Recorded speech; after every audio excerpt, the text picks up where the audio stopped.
St. Francis de Sales had a very hot temper. Naturally speaking, he was very choleric, and he had to work long and hard to get that temper under control. The irascible appetite and all the other hot-headed elements, all the Tabasco sauce and it's like they were all mixed in his character, his temperament.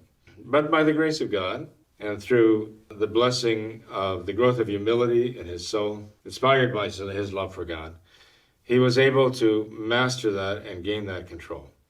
But he always was humble enough to recognize that he was in danger of losing that temper if he didn't maintain custody of it. He had to have an actual deliberate custody of his temper.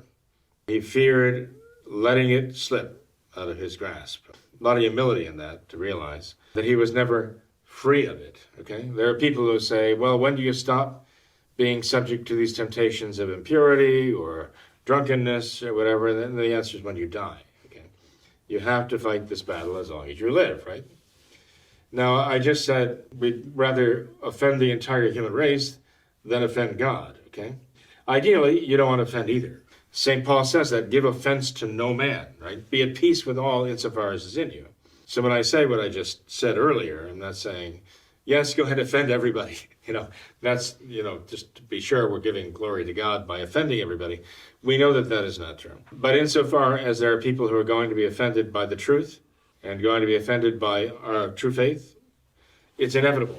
That's a choice they make. If they're going to be offended by the truth, by what is true, what is good, and what is beautiful, that's the choice they make in rejecting the grace of God. Our allegiance has to be to God himself.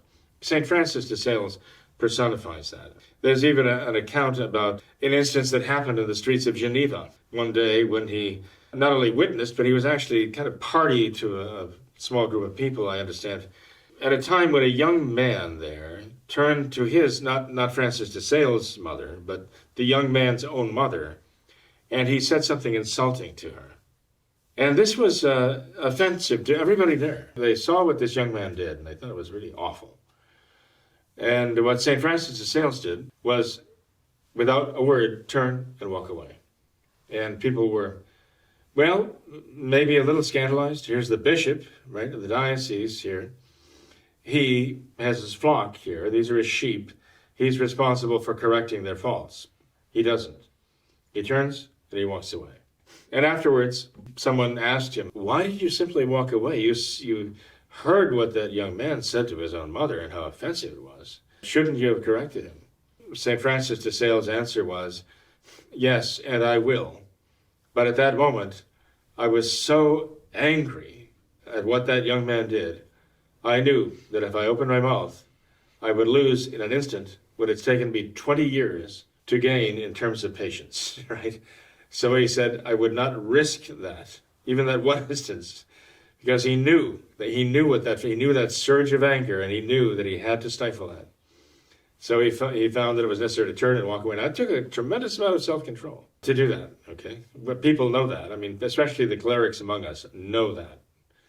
But yes, he was going to deal with that problem, but he knew that he was not capable of dealing with it then and there. Now, if it had been someone else, a more mild-mannered temperament that was standing there and heard this, he might have been able to deal with it immediately. But St. Francis' temperament kind of was an impediment that he had to overcome. And so he actually acquired the reputation of being the most perfect gentleman in all of Europe. But it didn't come naturally. It was the result of grace and cooperation with grace. So I guess that's the bottom line for all of us, isn't it? Cooperation with grace.